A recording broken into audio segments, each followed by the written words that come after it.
2 minutes pour comprendre aujourd'hui la pilule. La pilule, oui, mais autrement que par voie orale. Je suis en duplex avec le docteur Odile Bagot. Vous êtes auteur de Vagin et compagnie, on vous dit tout.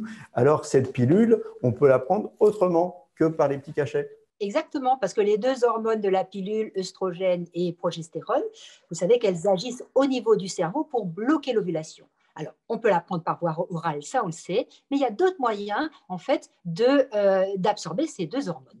La première, c'est la voie transcutanée, soit par un implant ou par un patch. Et puis, il y a aussi la voie vaginale, parce que la muqueuse vaginale, elle laisse facilement passer les hormones. Implant patch, comment ça se pose? Alors, l'implant, c'est une espèce de toute petite baguette qu'on va insérer sous la peau. On fait une anesthésie locale. Et puis, on a ce qu'on appelle un trocar et on va libérer cette petite allumette, en fait, sous la peau qu'on sentira bien au-dessus du coude. Là. Le patch, c'est toutes les semaines qu'on va appliquer son timbre. Il faut bien appliquer, bien chauffer pour que ça tienne bien. On le change une fois par semaine.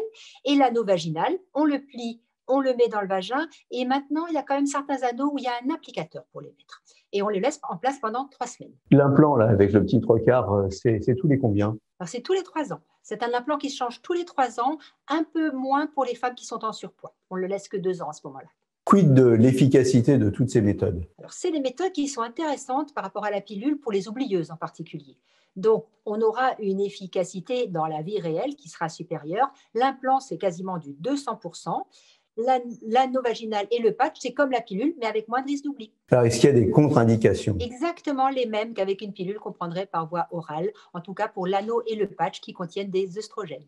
Pour l'implant, c'est différent, il n'y a que de la progestérone, donc on a moins de risques vasculaires. Mais ce sont les mêmes effets et les mêmes contre-indications.